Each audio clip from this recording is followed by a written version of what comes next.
Bueno, bienvenidos a todos al programa PIEU 2021. Este es el curso de nivelación por las distintas carreras de la Universidad de San Isidro. Mi nombre es Gabriela Costa, yo soy docente y médica, neuróloga.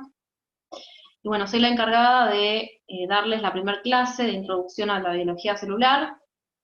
Y la misma la vamos a ver en dos partes. En la primera parte vamos a ver sobre la introducción, más que nada de la materia.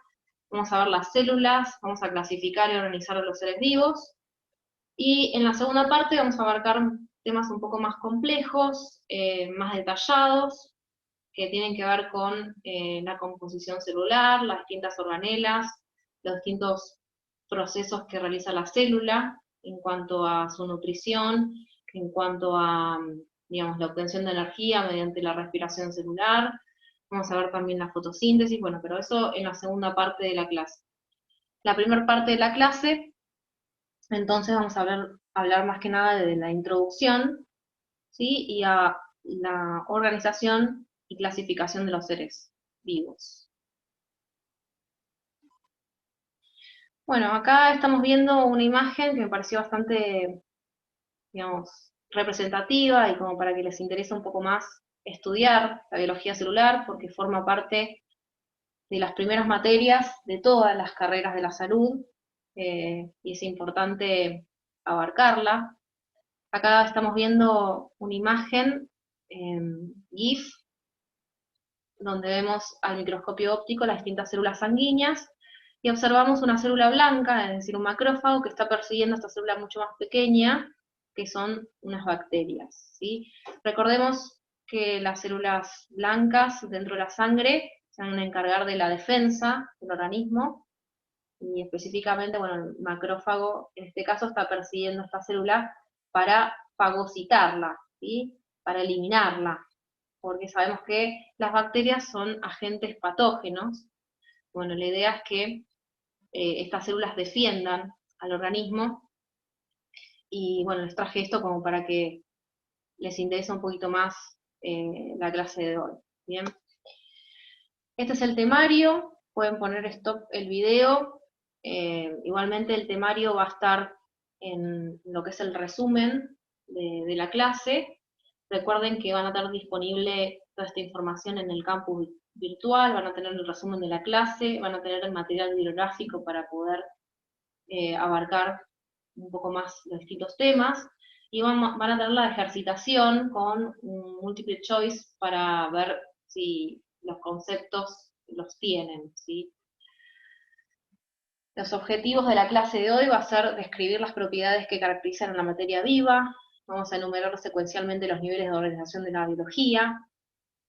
Vamos a hablar sobre la definición de la célula, la clasificación de sus componentes y sus funciones. Vamos a reconocer las distintas organelas celulares.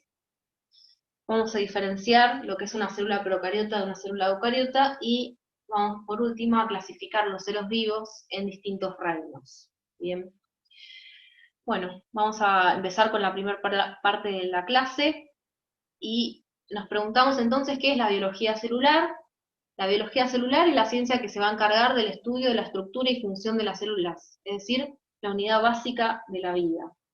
Y tenemos que diferenciar dos conceptos de qué es la biología celular y qué es la biología molecular, ¿sí?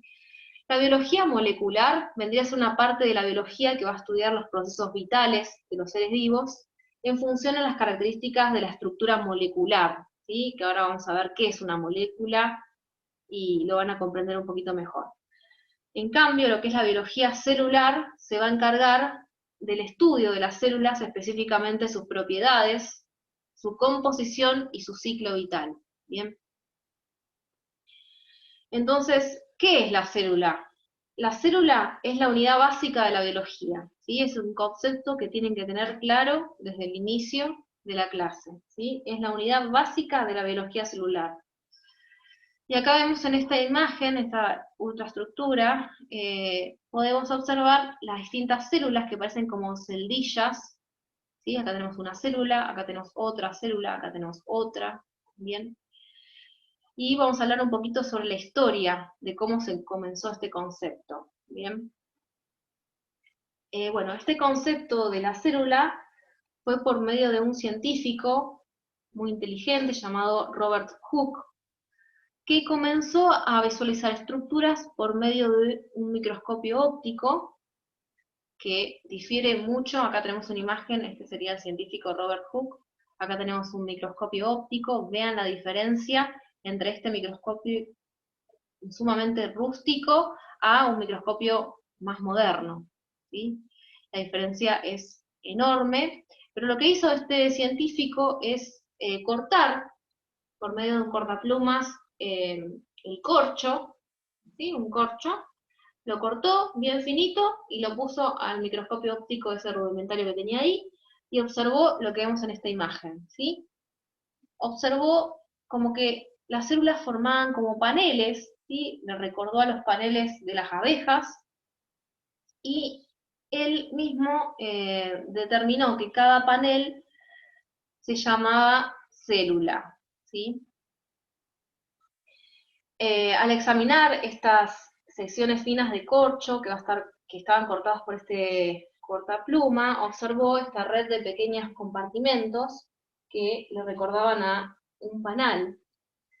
Y Hooke, en ese caso, lo denominó cellulae, que viene del latín y va a significar pequeñas habitaciones, ¿sí? Entonces ahí fue como el principio del estudio de lo que es la biología celular, hace más de 300 años, ¿sí? Y este fue el científico que fue el pionero en determinarlo, ¿bien?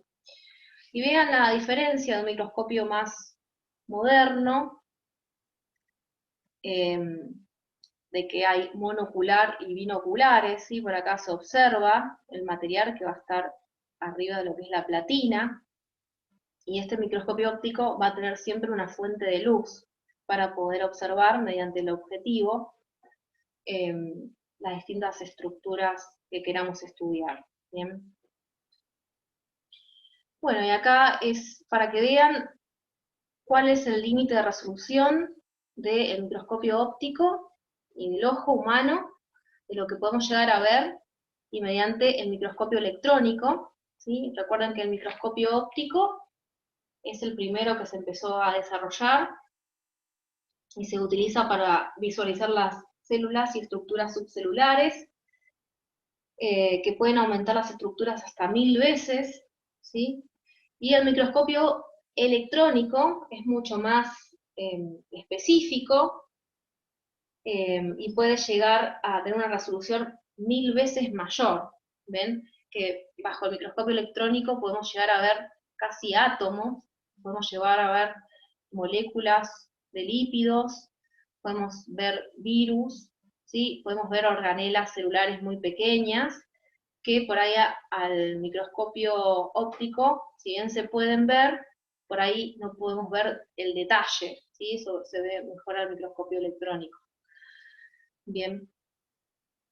Específicamente el microscopio óptico tiene un límite de resolución que es de 0.2 micrómetros, por lo cual se pueden ver dos objetos separados, y si hay una distancia menor a 0,2 micrómetros, lo vemos como una imagen única. Por eso ahí empezó a tomar más hincapié el microscopio electrónico. Bien. Y bueno, a partir de los estudios de Hooke, otros científicos como Schaumann y Virchow, no sé si lo pronuncié bien, formularon estos, digamos, teoremas o principios que hablan de la teoría celular. El primer principio es de que todos los organismos consisten en una o más células, ¿sí? Es decir, que pueden ser unicelulares cuando es un solo organismo y está compuesto por una sola célula, o pluricelulares cuando está compuesto ese organismo por más de una célula, ¿sí? El segundo principio habla de que la célula es la unidad básica de la estructura de todos los organismos, ¿sí? Es algo que estuvimos viendo hasta ahora y concierne a lo que es la biología celular. Y el último principio habla que todas las células se originan únicamente a partir de células preexistentes, ¿sí? Eso habla de lo que es la reproducción celular, que lo van a ver en mayor detalle en la segunda clase de biología celular, ¿sí? Bueno, dijimos que vamos a hablar un poco de la organización de la materia. La organización de la materia tiene que ver con cómo se encuentra organizada las distintas estructuras, desde las más pequeñas a las más grandes, y desde las más complejas a las más simples, ¿sí? Acá vemos cómo vamos de un nivel súper chiquito, que es el nivel subatómico, formado por átomos de electrones, protones y neutrones, ¿sí? A cómo terminamos en el último nivel, que es el que abarca todo, que es el nivel biosfera, ¿sí? Una cosa importante entre cada uno de los niveles que tenemos que recordar a modo introductorio es que cada nivel va a incluir menos unidades que el nivel inferior, ¿sí?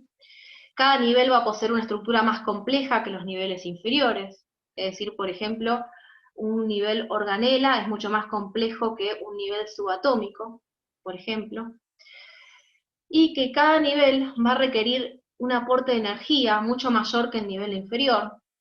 Por ejemplo, para yo poder tener una macromolécula, voy a requerir energía, ¿sí? Para que se unan esas moléculas y poder formar macromoléculas, eso requiere energía.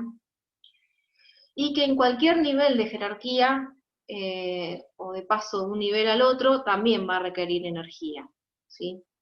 Bueno, la idea es ahora hablar de cada uno de los niveles de organización. Comenzamos con el más chiquito, ¿sí? Que es el nivel subatómico y atómico, en donde podemos encontrar los átomos, que el átomo es la partícula más pequeña de un elemento, va a estar formado por elementos más pequeños llamados neutrones y protones en el interior y electrones en el exterior, ¿sí? Eso forma lo que es el átomo, y los átomos son los que van a formar luego el nivel siguiente, que es el nivel molécula. Bien, entonces seguimos adelante con el nivel molécula, para no detenernos tanto en eso. El nivel molécula, una molécula se va a componer, por ejemplo, las proteínas se van a componer de aminoácidos, ¿sí? Que los aminoácidos serían una molécula, y una proteína va a estar compuesta por varios aminoácidos, es decir, por varias moléculas. En el caso, por ejemplo, de la molécula de agua, va a estar formado por un átomo de oxígeno y dos átomos de hidrógeno, ¿sí? Eso va a componer y va a formar una molécula, ¿sí? Por eso estamos en el nivel molecular. Si esas moléculas se unen, vamos al siguiente nivel, que es el nivel macromolecular, ¿sí? Donde estas moléculas se agrupan y van a formar biomoléculas. Tenemos, por ejemplo, los monómeros, que enlazados unos a otros van a formar largas cadenas y originan la enorme diversidad de macromoléculas existentes, como por ejemplo tenemos los hidratos de carbono, formados por moléculas de glucosa, ¿sí? Y por otro ejemplo también tenemos las glucoproteínas, que se encuentran dentro de la pared celular, ¿bien? Y continuando con el nivel macromolecular, vamos a pasar a el nivel organelas, donde las organelas van a ser complejos macromoleculares que se encuentran en las células formando estas organelas que vemos acá como ejemplo, ¿sí? Una organela importante que tienen las células es la membrana plasmática, por ejemplo, que está compuesta por este complejo macromolecular.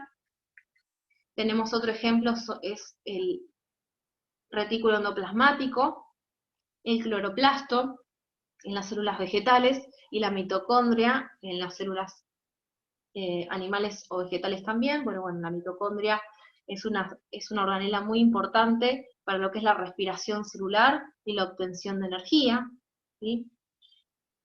Y bueno, en este nivel organelas vamos a ver como una mini introducción a cada una de las organelas, pero lo vamos a detallar más en la segunda parte del video, para que no se estén mareando tanto con tanta información. Tenemos este cuadro comparativo que habla sobre la distinta organela y su función, ¿sí?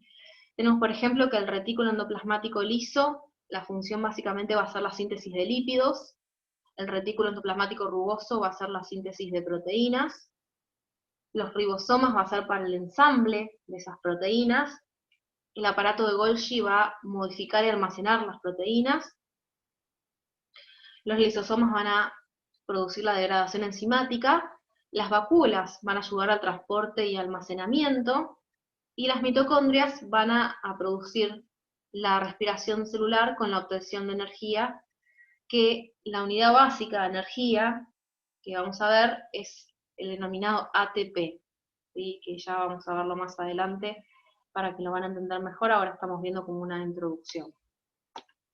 Bien, entonces teníamos anteriormente el nivel organela, ¿sí?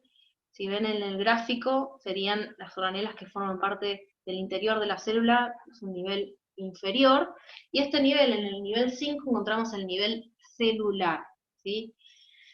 El nivel celular es muy importante y nos vamos a abarcar un poquito más acá, vamos a detener, porque tenemos que hablar de 3 células importantes que van a tener distintas características y tienen que diferenciarlos y aprenderlos, ¿sí? Por un lado vamos a tener la célula procariota, ¿sí? Que es una célula mucho más simple y representa a las bacterias, por ejemplo. Y tenemos después 2 tipos de células que se van a llamar células eucariotas. La célula eucariota vegetal y la célula eucariota animal, como vemos acá abajo, ¿sí? Esas 3 tipos de células la tienen que saber de pe a pa y identificar, porque después no van a poder entender lo que continúa en el resto del curso, ¿sí?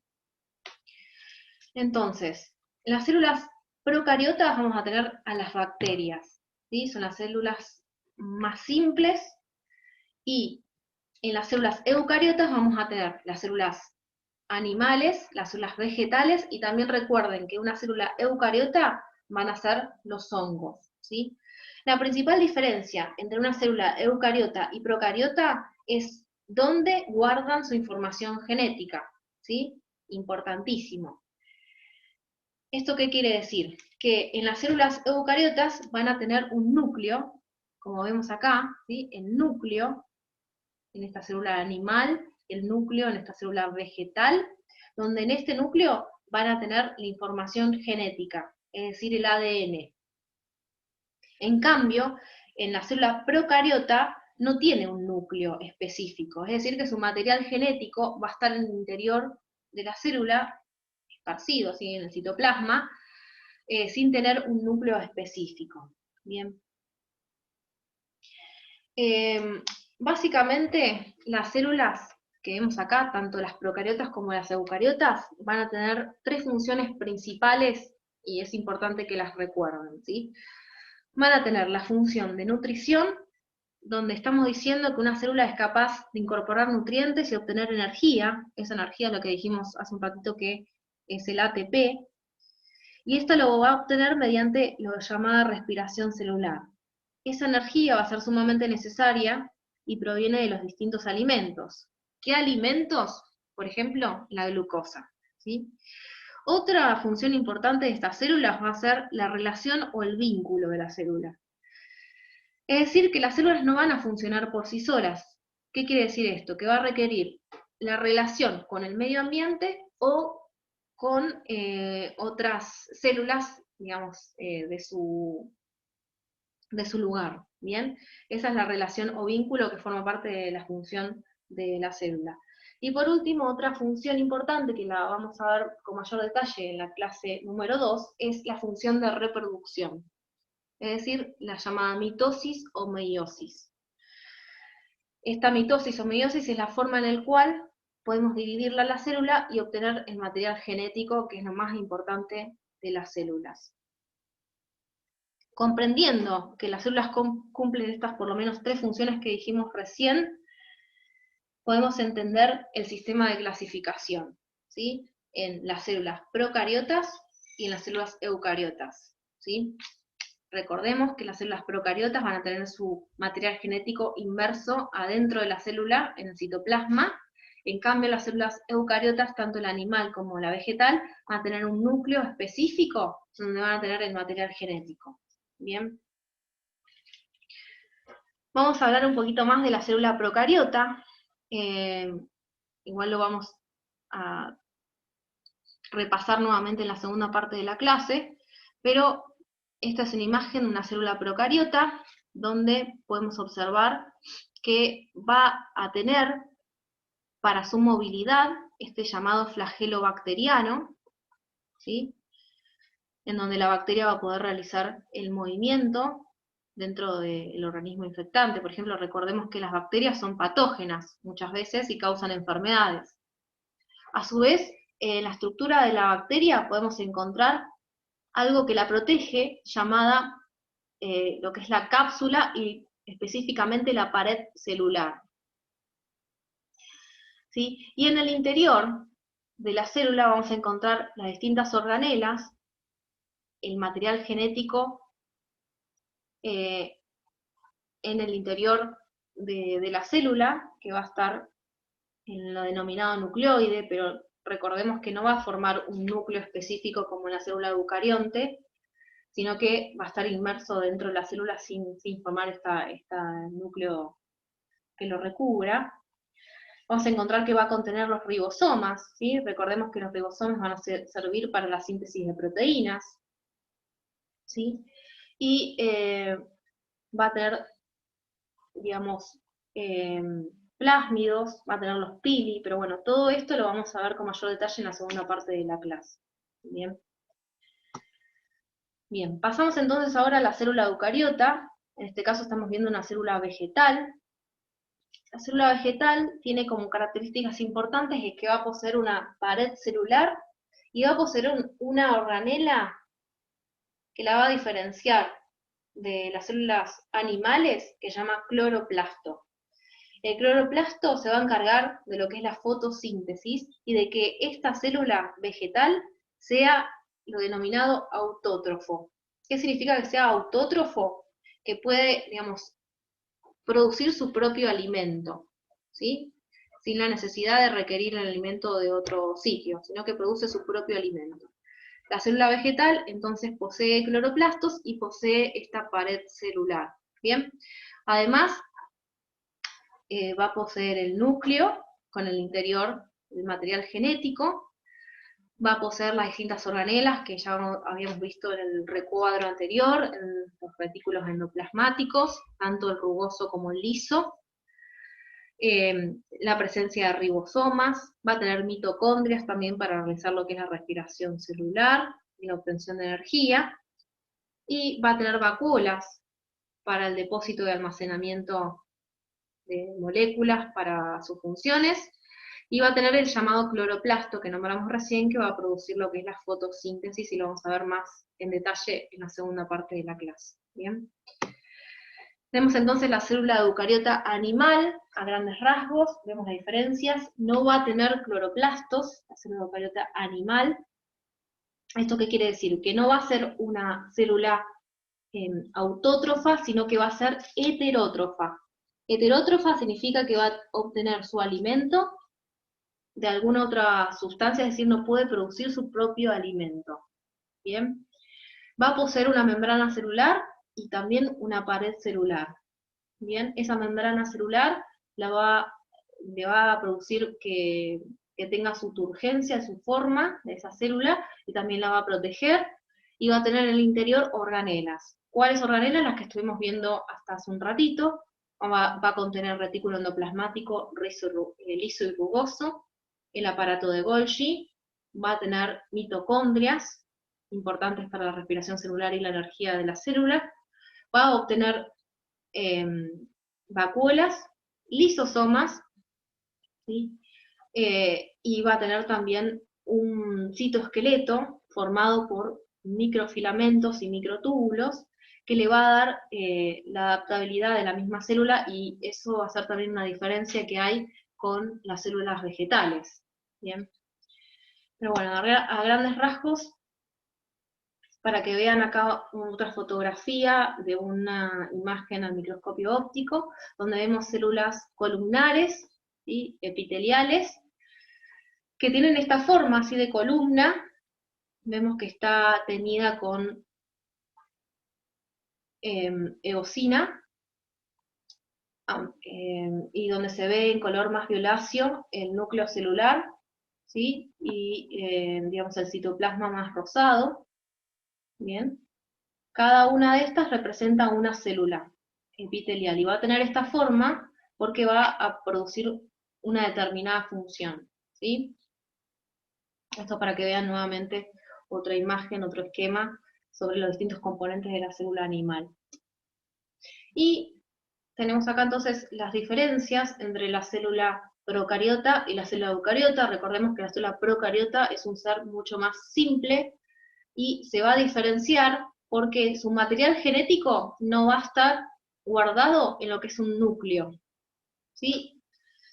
La célula procariota va a tener el ADN en el interior celular, en el citoplasma, sin que esté envuelto en un núcleo celular. En cambio, la eucariota va a tener un núcleo celular donde va a estar el material genético. Bien, esas son las diferencias más grandes. Recordemos también que la procariota va a tener un flagelo bacteriano que le va a ayudar a la movilidad, en cambio la célula eucariota no. Bueno, específicamente en la célula procariota vamos a encontrar pared celular, y en la célula eucariota, bueno, dependiendo del tipo, eh, si es hay algunas células eucariotas en que solamente van a tener membrana celular y no van a tener pared celular. Bien, y para que quede más claro, tenemos este cuadro comparativo, en donde la célula procariota nuevamente van a formar estos organismos conocidos como eubacterias y arqueobacterias, van a formar organismos que son unicelulares, ¿sí? Es decir, que están compuestos por una sola célula, va a ser un tamaño súper chiquito, entre 0,5 y 100 micras, van a presentar esta pared celular y no van a formar órganos ni van a tener citoesqueleto. Su cromosoma se va a encontrar disperso en todo el citoplasma, ¿sí? Es lo que decíamos, que no va a tener un núcleo. En cambio, la célula eucariota van a formar organismos como hongos, animales y vegetales, van a presentar una organización tanto unicelular como pluricelular, y va a contener órganos y citoesqueleto que van a presentar su pared celular, y la información genética va a estar contenido en el núcleo bien definido. Bien. Acá es para que vean una estructura unicelular, ¿sí? Que esta sería una imagen de un protozoo, que es una sola célula, y pluricelular, cuando son muchas células, ¿sí? Más de una célula específicamente, para que vean la diferencia con medio de un gráfico. Bueno, entonces recién pasamos el nivel célula, pasamos al sexto nivel de organización, que es el nivel tejido, en donde el nivel tejido va a estar formado por un conjunto de células que desempeñan determinada función, ¿sí? En el ser humano vamos a encontrar estos 4 tipos de tejidos, que son tejidos básicos, por ejemplo, el tejido conectivo, el tejido epitelial, el tejido muscular y el tejido nervioso, ¿sí? Cada uno de estos tejidos van a producir una determinada función, ¿sí? Pasamos al siguiente nivel de organización, que es el nivel órganos. Los órganos van a estar compuestos por distintos tejidos, ¿sí? Que van a determinar la funcionalidad del órgano. Acá tenemos un riñón, ¿sí? Un corazón y los 2 pulmones, ¿sí? Cada uno va a formar un órgano. Bien, continuamos entonces con la organización de la materia. El siguiente nivel es el nivel sistema. En el nivel sistema encontramos que los individuos multicelulares están formados por este sistema de órganos que trabajan en forma integrada y van a desempeñar una función particular. Por ejemplo, el sistema digestivo, que estamos representado en esta imagen, va a estar formado por este sistema de órganos en donde encontramos la boca, el esófago, ¿sí? El estómago, el duodeno, bueno, el intestino delgado, el intestino grueso y las glándulas anexas, que su función va a ser, digamos, procesar el material o el alimento. Bien, ese sería el sistema digestivo.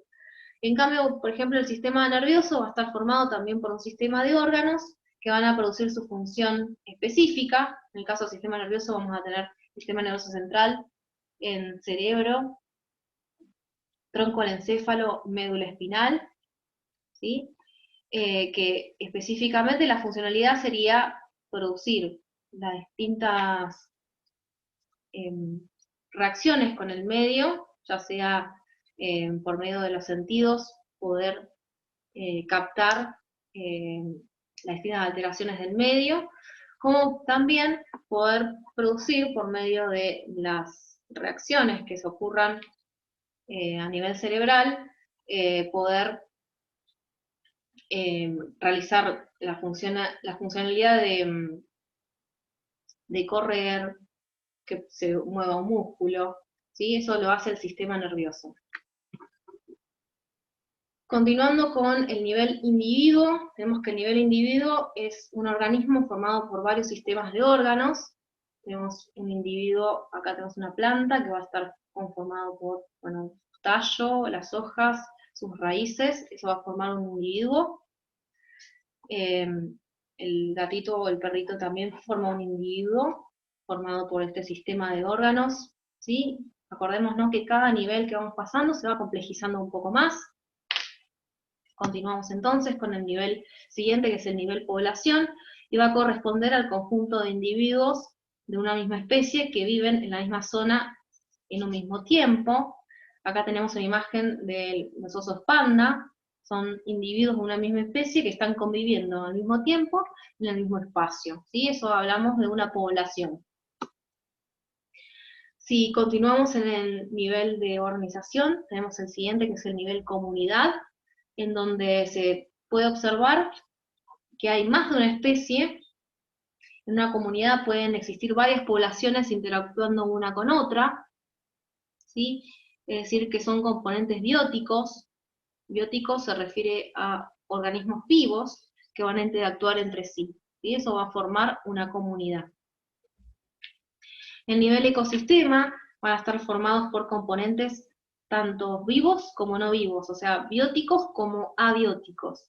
Y todo esto va a interaccionar entre sí y vamos a encontrar, por ejemplo, ecosistemas acuáticos, ecosistemas terrestres, ecosistemas aéreos, ¿sí? En donde vemos distintas especies o poblaciones de especies donde van a interactuar entre sí con los componentes bióticos y los componentes abióticos. El siguiente nivel de organización es el nivel bioma, en donde vemos que son áreas geográficas que se diferencian por una vegetación característica. Por ejemplo, tenemos en la Tierra uno que se llama sabana, obviamente tenemos otros tipos de bioma, como el bioma a nivel de la selva, a nivel del desierto, a nivel de la pradera. ¿Por qué? Porque van a tener distintas características, su suelo, su temperatura va a ser distinta, va a tener diferentes especies, diferentes poblaciones, diferentes comunidades. Bueno, cada una va a establecer un bioma, ¿sí? Y el conjunto de biomas en la Tierra va a formar lo que es el nivel biosfera, que ahí abarcaría todo, ¿sí? Abarca todos los organismos que habitan en la Tierra y constituyen este nivel, ¿sí? Que es el nivel más grande.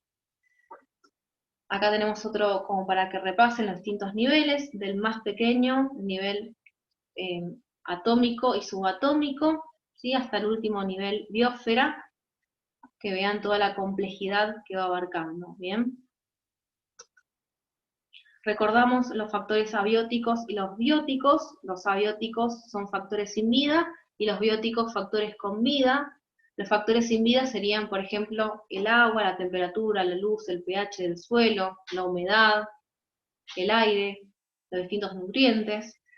En cambio, los factores bióticos vendrían a ser los seres vivos de un ecosistema, por ejemplo, los seres unicelulares y pluricelulares que estuvimos viendo hasta recién. Bueno, y un poquito de lo que es la diversidad de la vida y la clasificación de los seres vivos. Antiguamente, un científico, Linneo, había establecido una clasificación que era muy pobre, porque la clasificación era solamente en dos ramas. Una rama clasificaba en animal y en vegetal, ¿sí? Diferenciando los animales como seres heterótrofos y los vegetales como seres autótrofos.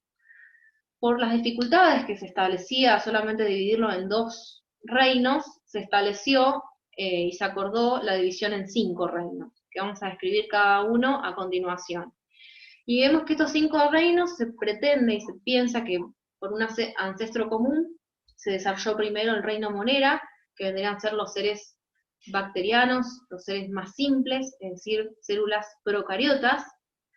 Luego se estableció el reino protista, con células ya eucariotas, un poco más complejas, formado por microorganismos unicelulares y pluricelulares, como algas y protozoo, que de esa evolución del reino protista se desarrollaron los otros reinos, ¿sí? El reino animal, el reino fungi y el reino vegetal, o plantae.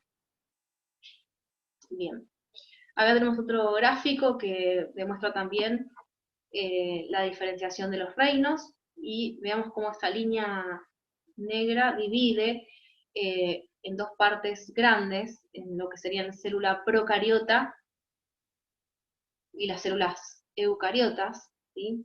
Es decir, que el reino bacteria o el reino procariota va a abarcar células procariotas únicamente, en cambio el reino plantae, fungi, animalia, el reino protista van a ser células eucariotas, ¿sí? Células un poco más complejas. Y acá tenemos las principales características. Este cuadro es como para más o menos resumir lo que vamos a hablar ahora en un ratito, que serían los 5 reinos. El primer reino, el reino monera, con los organismos procariotas unicelulares, los seres más simples, como por ejemplo tenemos las bacterias. El reino protista, que la mayoría son organismos eucariotas unicelulares, y tenemos también algas, que pueden ser pluricelulares, pues encontramos a los protozoos y las algas en este reino. Los hongos, que organismos son más que nada heterótrofos, porque obtienen su alimento de la absorción, no realizan fotosíntesis, y la pared celular de los hongos se llama quitina. Encontramos a las levaduras y las setas o los hongos. El reino vegetal van a ser organismos inmóviles que realizan la fotosíntesis con una pared celular compuesta de celulosa. Acá tenemos los musgos, los helechos y los árboles. Y el reino animal, donde tenemos a los organismos móviles sin pared celular, que ingieren el alimento y presenten tejidos diferenciados. Es decir, que este tipo de reino encontramos organismos heterótrofos, ¿sí? Y como ejemplo tenemos los moluscos, los peces, las aves también. Bien. Bueno, entonces empezamos con el primer reino, que es el reino monera, y era el más simple de todos, ¿sí? ¿Qué células había en este reino? ¿Se acuerdan? ¿Cuáles son? Muy bien, son las bacterias, ¿sí? Las principales representantes de este reino son las bacterias. Recordemos que es el ser más simple y serían células procariontes. Bien. Van a ser unicelulares, procariontes, y van a tener distintas formas: espiral, esférica, en forma de bastón. Sí, acá vemos una imagen con la bacteria en forma esférica o en forma de bastón. Y según su modo de alimentación van a existir bacterias autótrofas y bacterias heterótrofas, ¿sí? Las bacterias, junto con los hongos, van a cumplir un rol importante, que es en la descomposición de los alimentos, y las bacterias patógenas van a ser causantes de enfermedades, como les había comentado anteriormente. El siguiente reino es el reino protista, ¿sí? Ya va a ser un poquito más compleja las células, y va a estar compuesto por protozoos, que son estos organismos unicelulares, y algas. También vamos a encontrar las llamadas amebas, ¿sí? Van a ser seres unicelulares eucariontes, que van a vivir en ambientes acuáticos, dentro de otros seres vivos por lo general, y muchas veces habitan dentro de otros organismos. Bueno, encontramos las amebas, como les decía. Las algas pueden ser pluricelulares o unicelulares, conformando el plancton. Y el siguiente reino, ya dijimos el monera, ya dijimos el protista. ¿Cuál le sigue? Va a ser cada vez más complejo los organismos, seguimos con el reino fungi, y este reino está constituido ¿por quién está constituido? Bien, por los hongos, ¿sí? Los hongos son los que van a producir, van a ser organismos eucariontes, multicelulares, aunque pueda haber unicelulares, por ejemplo las levaduras, como se ve acá. Van a diferir de las plantas porque son heterótrofos, es decir, que necesitan requerir su propio alimento, o sea, requerir alimento, es decir, que no pueden producir su propio alimento como las plantas, ¿sí? Y la composición química de la pared, habíamos dicho que era de quitina, ¿sí? Difiere con respecto a las plantas que la composición química de las plantas es de la celulosa. Junto con las bacterias, los hongos van a realizar el reciclaje de la materia gracias al denominado proceso de descomposición, ¿sí? Bien, continuamos entonces con el reino vegetal. Este reino está constituido ¿por quién está constituido? Por las plantas, ¿sí? Dentro de las cuales encontramos a los musgos, los helechos, las hierbas, los arbustos, los árboles. Bien, recordemos que las plantas van a tener, más que nada, ¿se acuerdan? Las células vegetales van a tener los cloroplastos, y dentro de los cloroplastos van a tener un pigmento especial llamado clorofila, que le va a dar ese color verdoso a las plantas, ¿sí? Y van a ser organismos autótrofos, porque van a producir el mecanismo de la fotosíntesis y poder obtener energía sin la necesidad de utilizar algún otro tipo de organismo. Van a ser también multicelulares y se dividen en plantas que van a ser vasculares, con conductos, como los helechos, y no vasculares, como los musgos. Las plantas vasculares se van a subdividir en plantas con semilla o sin semillas, y las plantas con semillas se van a subdividir en gimnospermas, o sea, semilla desnuda, y angiospermas, cuyas semillas están dentro de los frutos, ¿sí? El reino animal, el último y más importante, van a ser organismos multicelulares, eucariontes y heterótrofos, y presentan un sistema de locomoción propio, un sistema nervioso que aumenta en complejidad a medida que aumenta el grado evolutivo, y habitan todo tipo de ambientes: terrestre, acuático, aeroterrestre, terrestre acuático. Bueno, hay una imagen representativa de todo el reino animal, ¿sí? Con las diferencias entre las distintas especies. Y por último, se las clasifica dentro de los reinos, cada especie. Los géneros van a formar una familia, las familias van a pertenecer a un orden, los órdenes se van a agrupar en clases, y las clases en distintas categorías.